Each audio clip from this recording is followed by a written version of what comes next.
Welcome to the CEO Bench. My name is Eddie Okela, and on this particular episode of the CEO Bench, we take a deep dive down to Nwoya district in northern Uganda to catch up with the lady who is the visionary person behind Delta Education Collective, who is working with the community in this area to change the way we view primary education, with the view that every child given the best education can compete globally.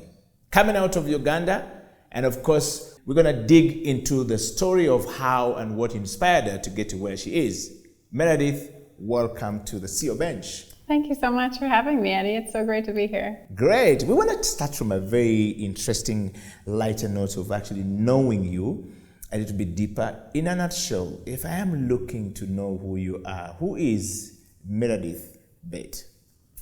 Well, that story starts when I was in primary school myself. I grew up in a little town outside of Boston in the United States, and there were two main things that I experienced when I was a primary school kid. The first one is that my town had a great public school, and every kid in my town had access to that school for free.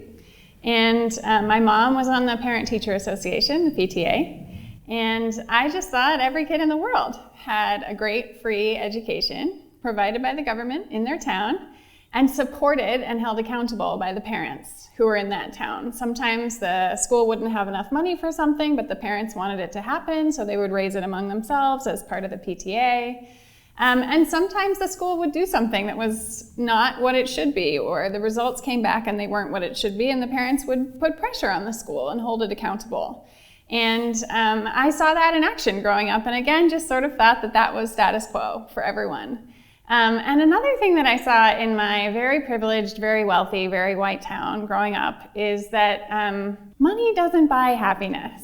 And it for sure, as I have learned in my life, can make things easier, because if you don't have enough, things are really hard, and I don't want to undermine that. But I was in a town where everybody had enough, and still, money wasn't making people happy. So it made me realize, okay, well, if money is not going to make me happy, I need to find something in my life that provides more meaning than that. And that's what I was looking to find and pursue.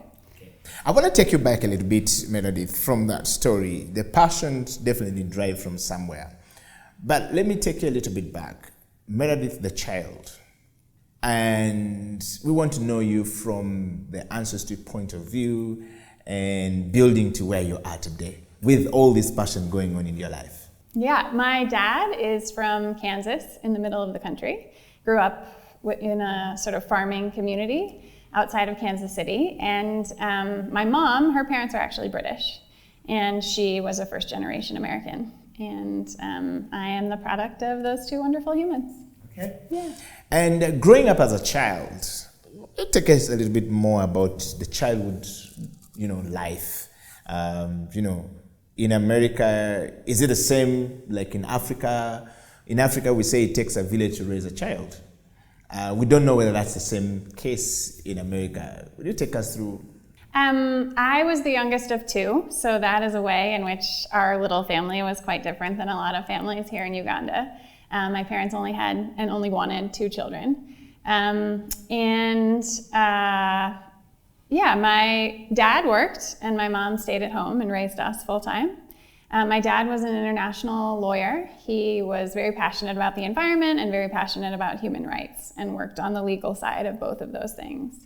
My mom felt like her responsibility and her purpose was raising us into being great citizens. And her responsibility, since the government was taking care of the school and she, as part of the PTA, was an active citizen in that process, she wanted to also support our development in exposure.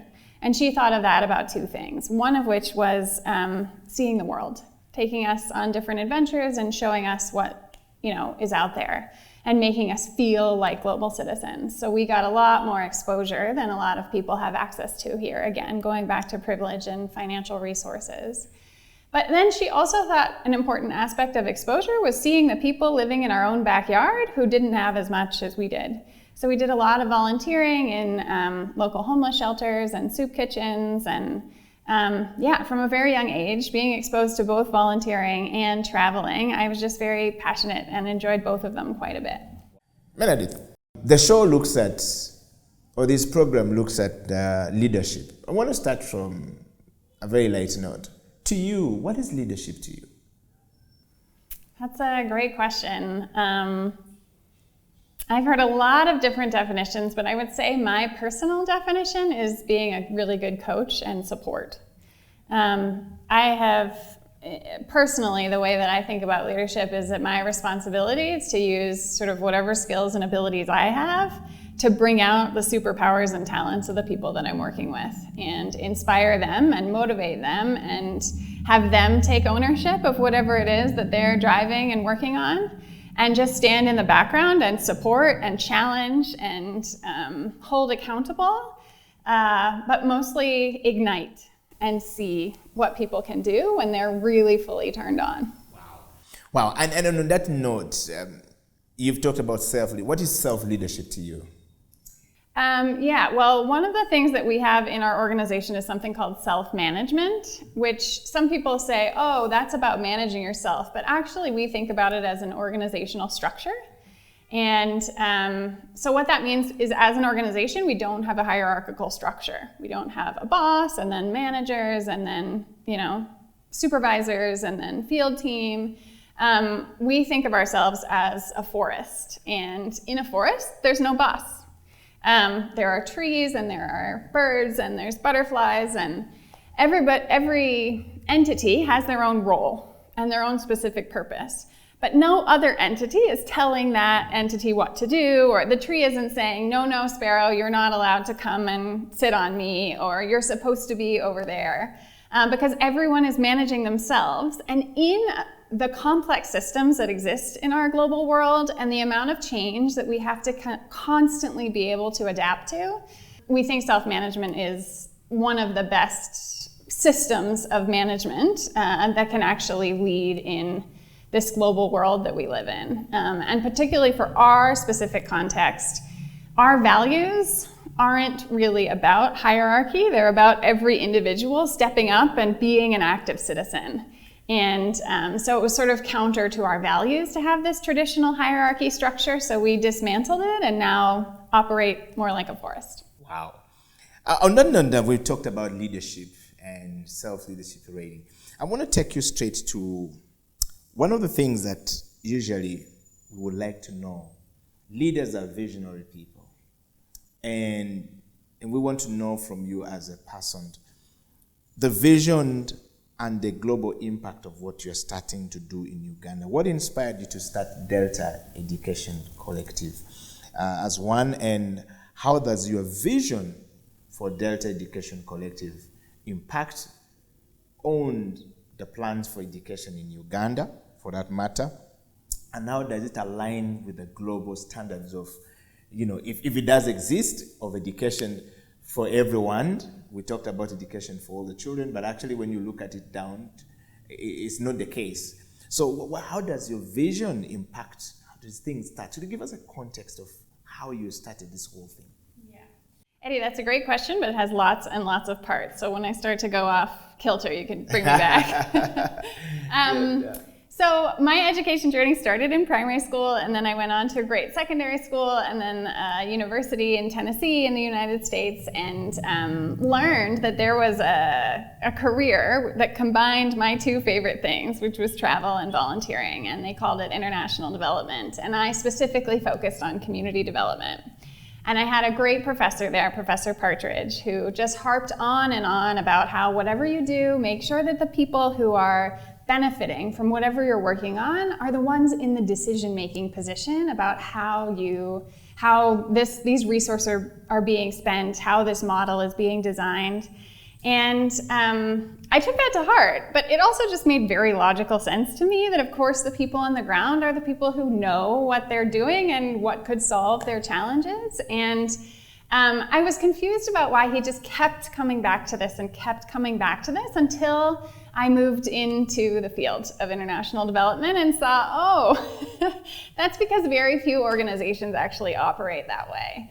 So my first experience actually was as a primary school teacher in the townships outside Port Elizabeth in South Africa. And I learned 3 important things in that 6-month period of my first job. The first one is that I'm not suited well to the classroom. I took over a math class once, and I basically left all of the answers to the test that we were taking that day on the board because we'd been going over them the day before. And then I collected all the tests and saw that most of the kids had failed the exam anyways. And that is when I developed just like a heartfelt, deep appreciation for the superpower of teachers and realized that that's not where my superpowers lie necessarily.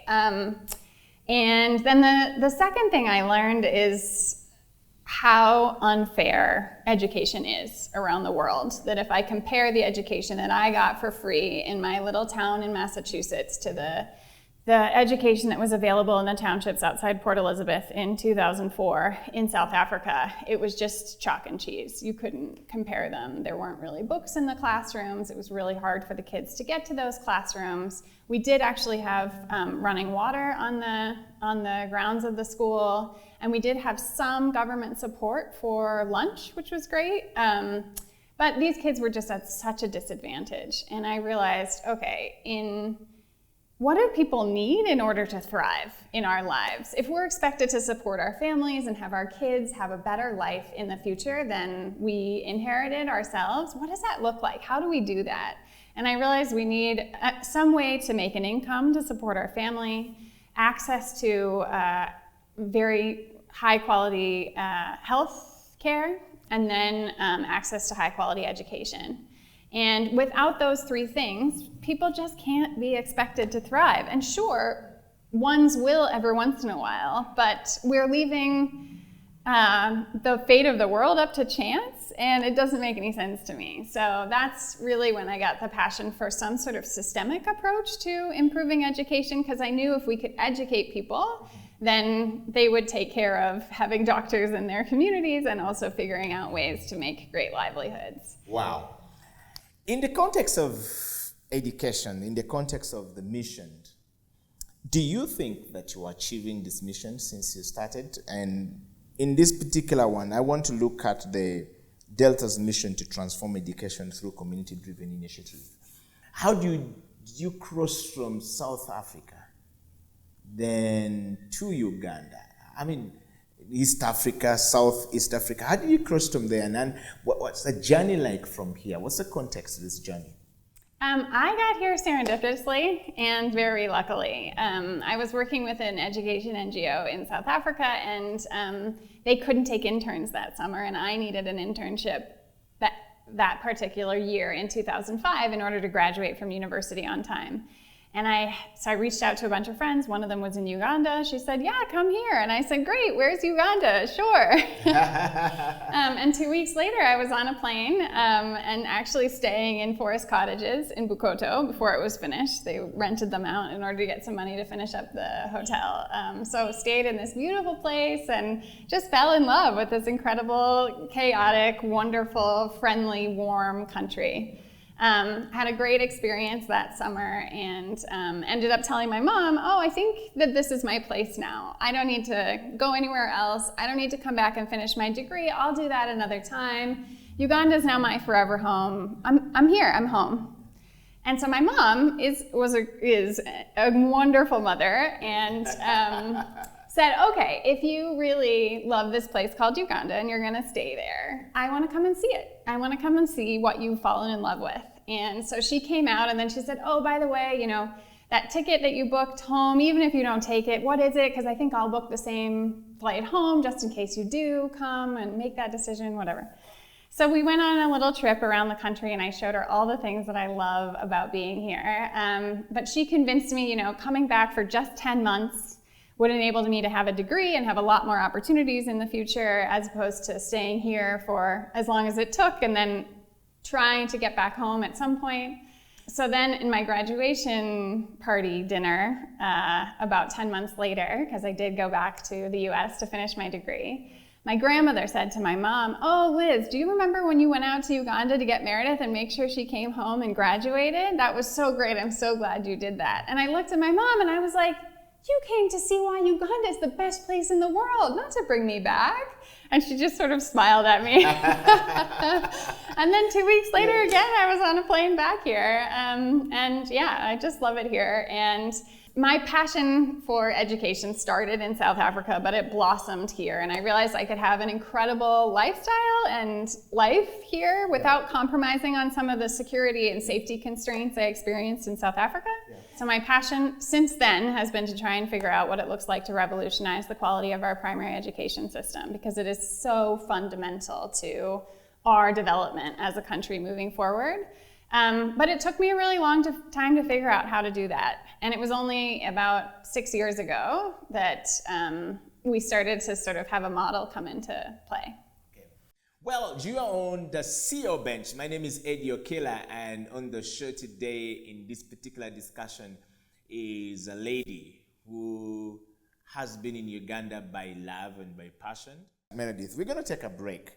And when we come back from this break, we want to look at community-centered approach and the global relevance of the program you're trying to do in Uganda. And how do we get other people to be part of it? How do we get people to participate in these things? Do you have room for people to come? Or it is me and my small little team? The rest you can stay wherever you are. Stay right there. We'll be right back after this. This is the CEO Bench.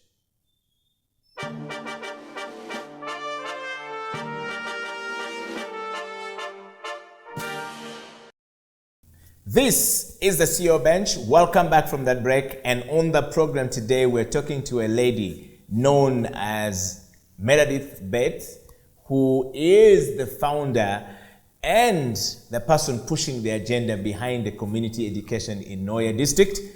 She's on the program today, and we are talking about leadership, vision, and mission. And how do we get these things to be known to everyone across the country? So Meredith, before we went for a break, we were talking about your passion and how you went back to the US and then coming back and how the whole dream started.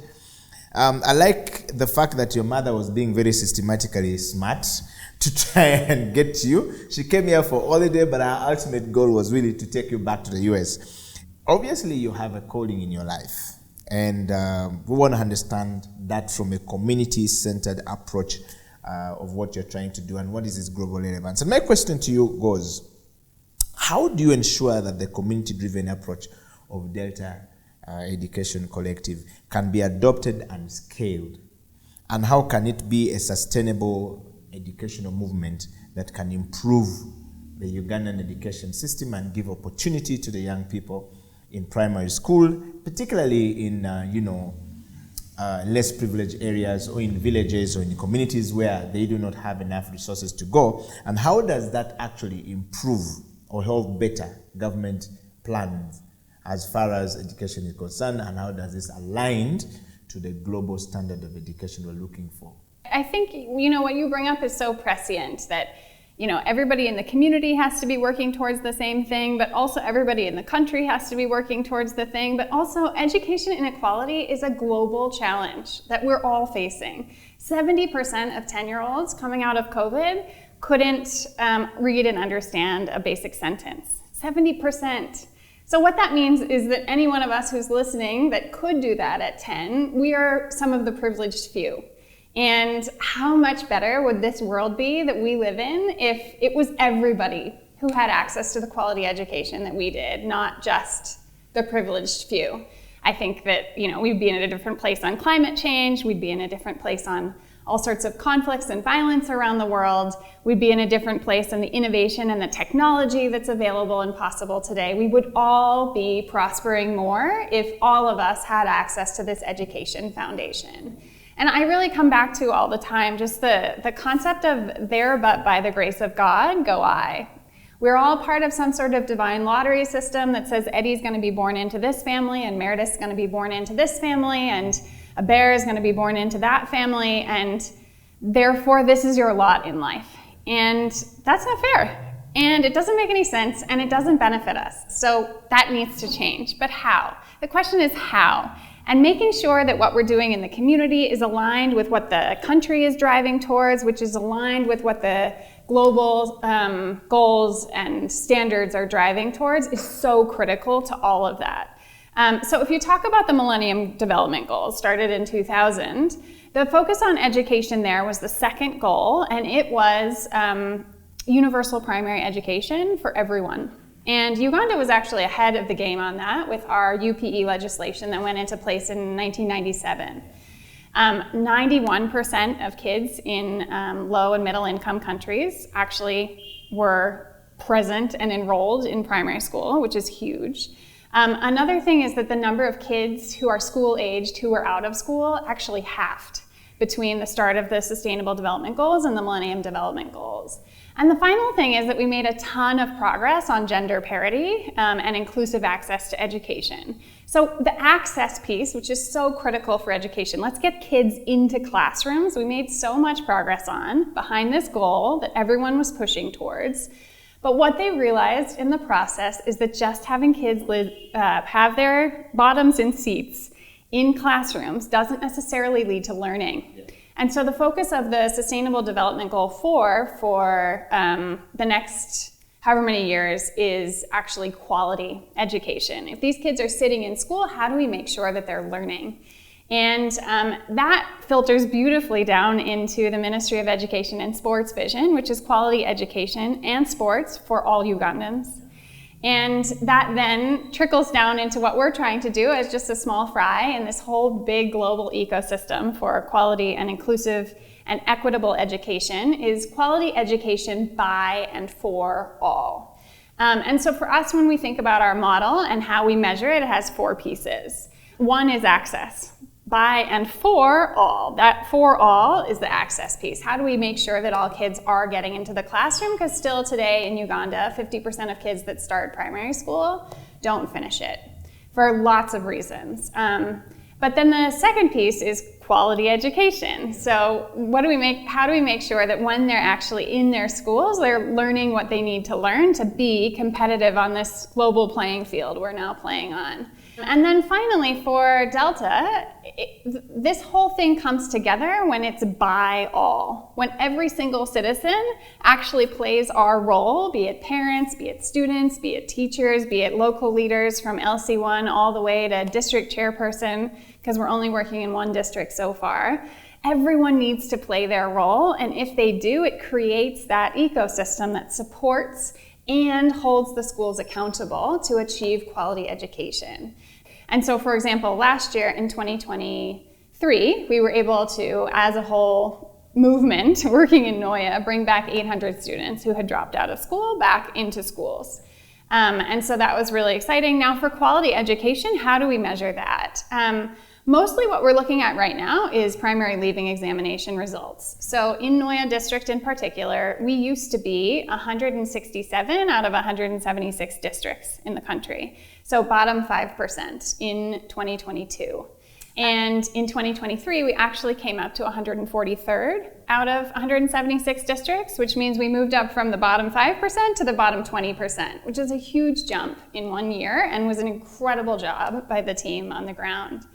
The second thing we look at is the number of kids who get a Division I, because that shows the number of kids who get access to a significant amount more opportunities and scholarships and ways of moving forward that they wouldn't have otherwise had. So in Nwoya's been a district for about 10 years, and we have never had more than 49 kids in Division I. Last year in 2022, we had 47, and in 2023, we bumped it up to 57.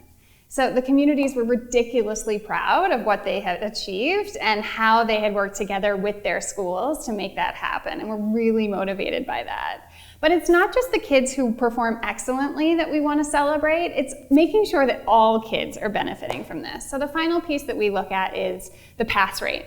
What is the percentage of kids who pass the primary leaving examination? And our district education officer looks at 1 through 3 as passing. He doesn't consider Division 4 passing, even though sometimes at a national level we do.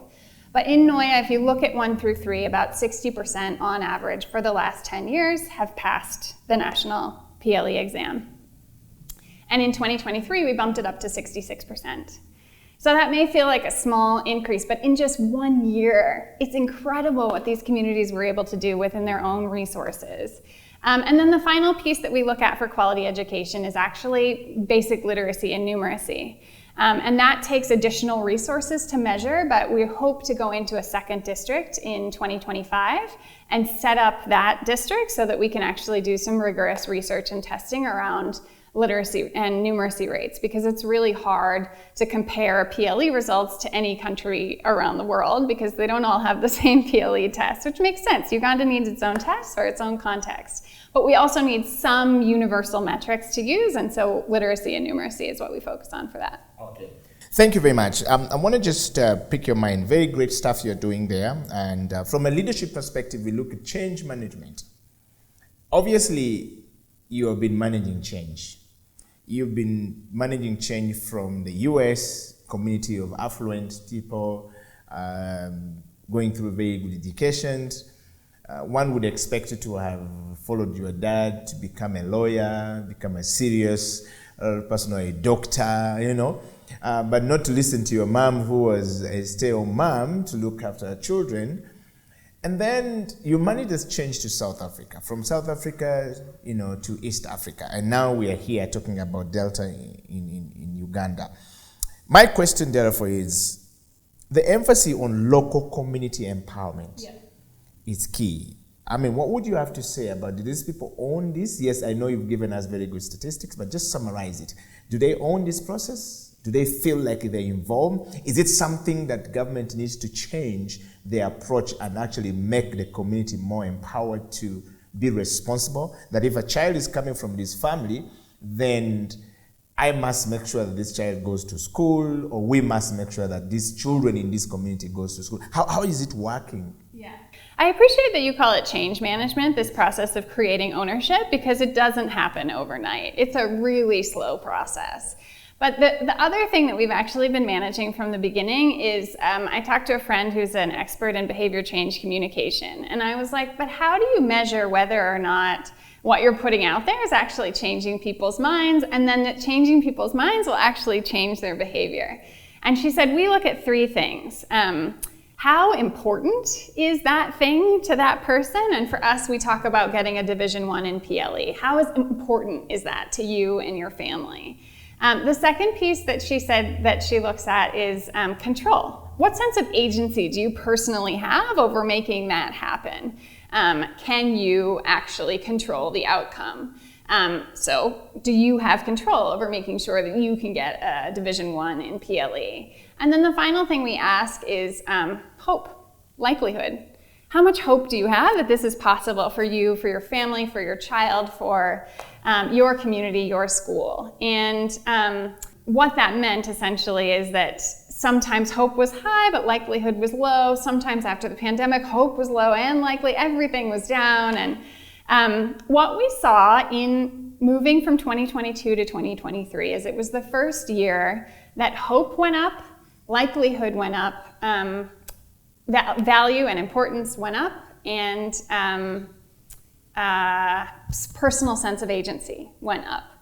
And so to see that the actual numbers are moving in PLE performance at the same time as the mindsets are changing and realizing that this is possible, I can make it happen, and it's important, is really exciting for us to see. And to your point about the role of government, you know, it's really hard for the role of government to play like citizens play your role, because government is inevitably top-down. And Uganda has done a lot of incredible things in trying to decentralize decisions and government, and it's difficult. So this is where the role of civil society comes in, that we need to sort of activate the base and activate people to realize what our role is, so that we can then collaborate with government and the decisions that they're making and the policies that they're making. You know, education reform, it can't be top down, but it also can't be bottom up. It has to be a collaboration between everyone in government and all of our citizens working together to make that happen. And there are certain things that the government can do to help establish that. Because we know that our president is very popular in this country, and so is his wife, who happens to be the Minister of Education. What a dream team. when they come out and say things like, your role is to make sure that you pay PTA fees if your school is saying, and you guys as a community agree that you need to do that, or your role as a parent isn't just to send your kid to school, it's actually to go follow up at school and make sure that your kid is learning and find out what's going on there. When Mzee and Mama say things, people listen and they do it. And so there are things that they can do in, all of the different communities and people that they talk to continue encouraging and motivating that spark.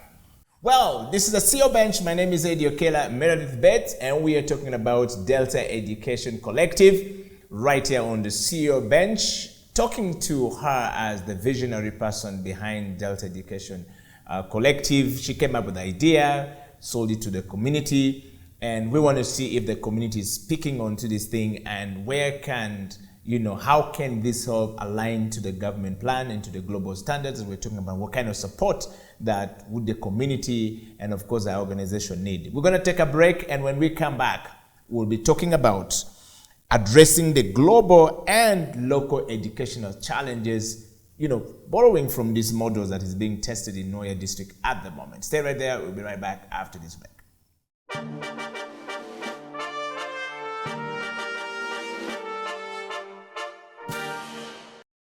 Welcome back from the break. This is the CEO Bench, and on this particular episode of the program, we are talking to the founder and the lady behind the Delta Education Collective, found in northern Uganda, in Nwoya district. MEREDITH, welcome back to the program. Are there challenges that you face along the way in trying to put this together? And how would you think we can address it? Yeah, there have been a lot of challenges. We as a global community, we face a lot of challenges in handling education inequity around the world, and it is the most urgent challenge, I think, that we need to solve. And what is so beautiful about this global challenge is that Uganda is just a perfect microcosm for looking at all the different things that can get in the way, especially in a low-resourced environment. And most of the environments where we are facing global education inequity, there are very few resources. But Uganda, as you know, is one of the fastest growing countries in the world, with 50% of our population below the age of 15. So it's super urgent. We need to get those kids have a great foundation in education. But then also 60% of 12-year-olds either can't read or can't do basic math. And that's also urgent. If most of our population is below the age of 15, we have to make sure that as many of them as possible are literate and numerate, and that's where our schools come in and are otherwise failing them. And then also, as we know, education doesn't live in a vacuum. It feeds our economy. And so the fact that 40% of us live on less than $2 a day is largely because of, or starts with, the lack of education foundation. And so we started in Nwoya district in particular because that's was at the time the 5th worst performing district in the country. And we figured, let's start where the challenges are highest. And we face a lot of challenges every day, but the communities have shown us that there isn't really a challenge that they can't overcome if they put their mind to it and work together.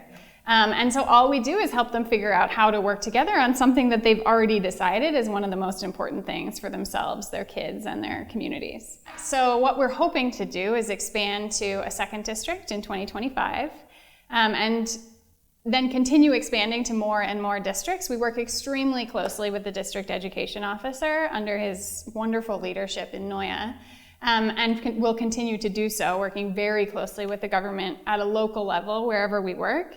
And then also at some point, when we get big enough, we're going to approach the ministry and say, this is what your people are doing out there in the field in their own, resources and abilities and wisdom and skills, and they're hitting various ceilings. And, if we're working in 2,000 schools, these 50 have said that their challenge is textbooks, or these ones have said it's classroom blocks, or these ones have said it's curriculum, or these ones have said it's teacher training or a UPE grant or whatever it is. Let's do some innovation pilots in collaboration with all these communities that are already doing their best in the schools, and bring all that data back to the ministry essentially as their R&D support arm, because they don't have the skills and resources and abilities to do all that on the ground. So we would just partner with them and say, hey, this is what we're learning. This is what your communities were able to do by themselves.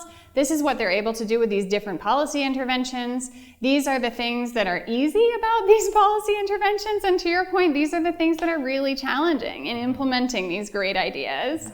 How can we work together and actually see a national education transformation in the country? So you talk about challenges that have been faced, and you talk about the creative ways that you already see by implementing this program is giving us, and you see a bedrock of where we can actually begin to pick some of the R&D and research and development that we need as far as education is concerned. By taking these major issues like these dropouts that you talked about, kids with very low literacy levels, what are the potential of the strategy of Delta going forward, and who would you need in this space to come in to say, hey, wait, where you've reached, I think you're doing a good thing, we can start from there. I want you to look into that, and then as well as give us, the success that you already have, if you measure it at this point. What is success rate looking like from where you started, from where you are right now? And then give us an understanding and give the person who is watching the show, the person who is following right now, what is that one thing that you think if we do together, it will take us to the global world? I think the thing that's most exciting about our model is that it costs $10 per child per year. So about 35,000 shillings per child per year. And that's a pretty small amount of money that we're trying to leverage from global donors. But most of the resources and expertise and enthusiasm is actually coming from the local communities. So nothing is actually stopping people in your own communities, wherever you are in Uganda, from just working with your, pupils, teachers, SMC and PTA, local leaders, and getting those people together in your annual general meeting and saying, guys, what are the 5 things that we can do to most improve education in our school? Who wants to take the lead on each one of those 5 things? And then see what happens. Because that is free. That's done in existing meetings. You don't even need extra sodas or extra biscuits, or all of those things are part of the school ecosystem already today. So it just takes people having a really active citizen approach and having some support. So we can, if you want to do that in your community, let us know and we'll give you everything we know about what works and what doesn't. And essentially have like a community activist, community education activist in a box, like module basically, that says if you want to do this in your school, here's a manual about how you would do it, and maybe here's a social media group where you can share ideas and lessons and things that worked and things that didn't. So what we're doing isn't rocket science, but it doesn't mean that it's easy either. It takes a lot of time and energy and effort, but you don't need an organization called Delta to do it. So we want to come up with this sort of manual that allows anybody to do it, be it in Uganda or in Brazil or in China or in the United States, wherever you are where you don't think that there's enough support or accountability in your community of your school, and that would help improve the outcomes. We want to provide support from whatever we've learned in our process.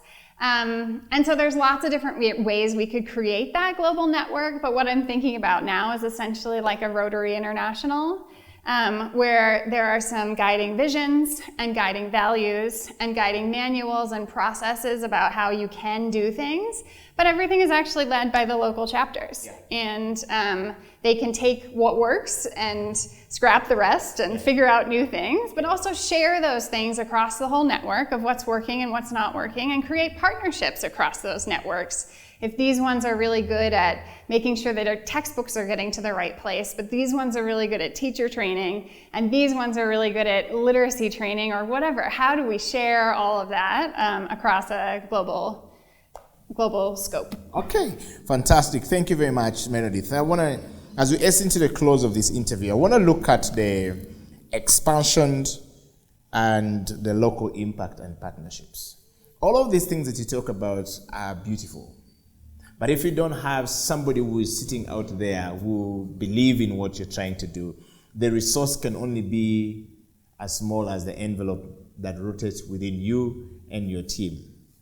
My question to you is, what are your plans for expanding Delta and this new activity that you have, this new idea that you invented, beyond the impact in Uganda? If I'm watching you from anywhere in the world, and I feel like I want to be part of this, and I'm happy to hear this story coming, where do I start? What are these things that you have in place that will allow me to envision the collaboration with you in Uganda and perhaps any other place that, we would want to be part of? Yes. Yeah, thank you so much for asking that. What we hope to create essentially in Uganda is a center for excellence that globally can share all of what we're learning and learn all of what everybody else is learning who's trying similar things, and have that be some sort of technology hub that allows people to talk on social media and compare ideas and have a communication element, but then also submit data and actually mine that data for where things are moving the fastest and where things are moving the slowest, and how to compare and contrast and learn from one another in this global network. We, of course, if anybody has funds that they're interested in putting into leveling the global inequities in education, we are very happy to take them and invest them into all that we're doing. And sometimes what people don't have is funds, but what they do have is excitement and desire to change their own community where they are. And we just invite those people to reach out to us, see how we can collaborate, see what we can learn from them, see what they can learn from us, and eventually, as a global community, change the state of our world. Wow. If I'm watching you from somewhere and I hear you talk very passionate about these things, which obviously is at the core of your heart, I'll be tempted to ask, what does a leadership team look like? What does the structure look like before I can come in and begin to think about how to help you, expand? What does your leadership look like? What does your structure, the grassroots, look like? If I take off MEREDITH from this conversation right now, can it succeed? We're talking about the law of legacy, and we're talking about how do we expand this to go beyond you? Yeah. Thank you. Right now we're about 5 years in, and I think it's hard for any organization to exist beyond the visionary's vision at 5 years. But in 5 years' time, hopefully that will be a very different story. And the leadership team and what this looks like in Nwoya, for example, is we have 20 full-time team members and about 40 part-time team members. And those 20 full-time team members sit on committees. So instead of having an HR manager, we have an HR committee, which has 5 coaches on it. Instead of having somebody in charge of monitoring and evaluation and impact, we have a MERL committee and 5 coaches who sit on that committee. Instead of having a finance manager, we have a finance committee. And so we have about 9 of those committees that are running the day-to-day operations of the organization, and those committees, every single coach changes which 2 committees they sit on every single year. So every coach over time gets to know what it means to run HR in an organization and run finance in an organization. And this is one of the ways that our forest works without having some sort of top-down hierarchy. It's actually the coaches deciding for themselves how decisions should be made. And the ethos that we have around that is something we call proximate decision making, which basically means if this decision affects you the most, Eddie, you should be making that decision. If it affects the school the most, the school should be making that decision. If it affects pupils the most, the pupils should be making that decision. If it affects, the whole team, like a lot of HR team decisions do, then the HR team comes up with a proposal and puts it to the rest of the team, and the rest of the team votes yes or no, and what everybody agrees is what goes. And that sort of circles structure where we have these different committees running the Delta Education Collective team. We hope to have that same structure in all the different districts that we go to, so each district will be its own chapter, essentially, that is run in this way without any sort of typical hierarchy system. Now, what's my role in all this? Right now, it's fundraising and looking to bring the resources that they need on the ground for the $35,000 per child per year, and then also coach. This circles, committees, not having a typical hierarchy system, it's confusing. And it takes a lot of time and energy to change, especially when you go to your church and it's hierarchy. You go to your family, hierarchy. You go to your clan, hierarchy. There's a lot of hierarchy that exists throughout our society.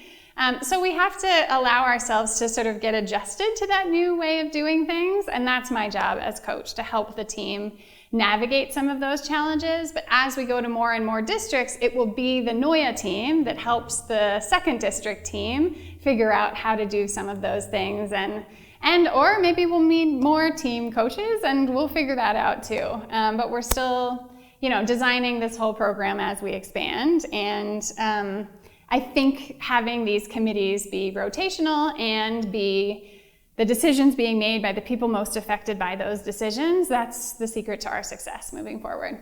Wow. Meredith, we go into the close of this conversation, and we're talking about this on the CEO Bench. As you're following, please give us your comment, share, like, and tell us what you would want to do. And if you feel compelled to be part of this conversation, please send us a message and we'll definitely put you through to Meredith. But have you ever been a leader before?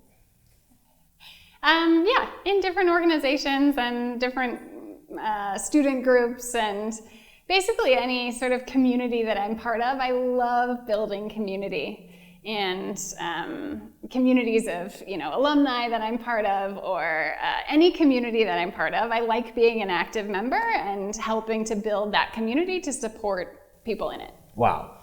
And that said, it brings me to this question. Every day you wake up in the morning, what inspires you to do what you do? Mostly when I wake up in the morning, I pinch myself, because I think a lot of us in this life are trying to figure out what it looks like to live our best life. And to me, it's having a sense of meaning and purpose, and that I am working every day with a group of people that inspire me towards a purpose that I think is the most important in the world, and uses my unique gifts and talents to help push that forward. It gives me a sense of meaning and enthusiasm and energy that I think a lot of people don't have access to without that strong sense of purpose and the ability to focus their attention on that purpose on a daily basis. So I just feel extremely lucky, and excited that that will hopefully create the world that we all deserve to live in someday. Wow. The CEO Bench is about leadership, self-leadership, change management, and transformation. Let's close this with transformation. What is your view of transformation, and how do you see your dream in the next 15, 20 years in Uganda? We were having a chat earlier, Eddie, where you were telling me about all sorts of statistics that say that Uganda is the most entrepreneurial country in the world, and also the most culturally diverse country in the world. Those incredible gifts of this country you can see every day you walk outside. My small contribution to that will be making sure that every single rich, culturally enhanced person and naturally entrepreneurial person has the education foundation that they need to thrive and pursue whatever purpose they have. The world that we live in, the country that we live in, and the world that we live in, when all of that is true, is going to be a completely different place for all of us. And I just can't wait to see the fruits. And family-wise, somebody would say, you can't talk about transformation when you're not transformed yourself.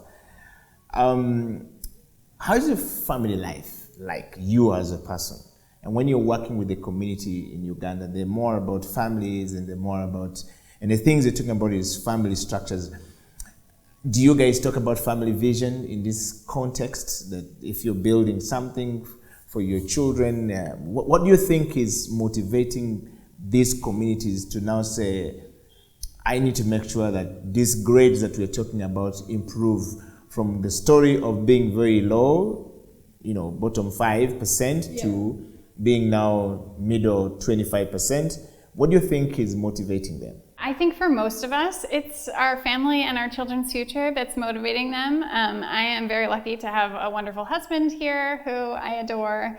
And he has 7 children, and so watching them grow and prosper and become the incredible humans that they are is a really fun process to do. But I can't take credit for that.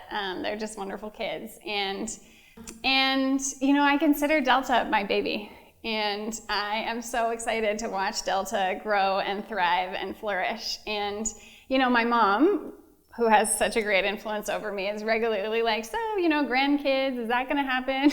And I'm like, oh, Mom, but at Delta, we're working with 20,000 kids. And actually, this year, it's gone up to 23,000. So you have 23,000 grandchildren. Yeah. You don't need just 1 or 2. And she's not fully convinced, but yeah, I just see this as my baby, and I love watching it grow.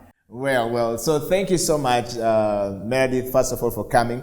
I want you to look into this camera, and if I am watching you from America, from Nwoya, from Western Uganda, from Eastern Uganda, from South Africa, from wherever I'm watching you from, what is that one message you will give to that one person that is watching you right now, and what would you say to them, and how can they be part of your dream? Look into the camera. So we at Delta have a motto that we go by, which is, we are the ones we have been waiting for, which is the last line of a June Jordan poem. And we can wait around for somebody else to fix this local and global education and equity challenge, or we can stand up now and do our part.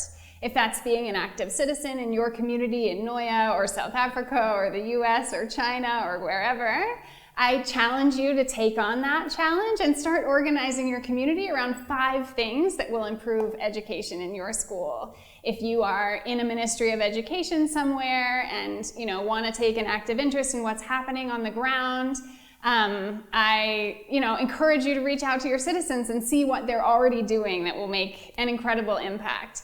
And if you're somebody who doesn't have the time or the focus on particularly education to do this, but you have resources that you want to put into this, fund Delta or fund somebody in your community that's doing something to make a dramatic change in their education and their school. Because it starts literally one school at a time, and that's how we're going to have this global transformation in our lifetimes. And there's just absolutely nothing more important and urgent. So let's all play our role. We are the ones we've been waiting for. Wow, we are the one we have been waiting for. So we will say, we are the one you have been waiting for on the CEO Bench. So thank you so much for coming to the CEO Bench. And for everybody who is watching the show, it's a $10 per child per year. That comes to 35,000 Uganda shillings per child per year. It's just incredible, amazing what that kind of amount of money can do to change the child's life in somewhere, anywhere, or somewhere in Uganda, but particularly starting from the children in Nwoya district. It's the CEO Bench. My name is Nwoya, Meredith, BATES, and the Delta Education Collective will bring this to a close. Like, share, and comment. If you want to be a part of this, write to us and we'll definitely write to you. Until then, keep it the CEO Bench.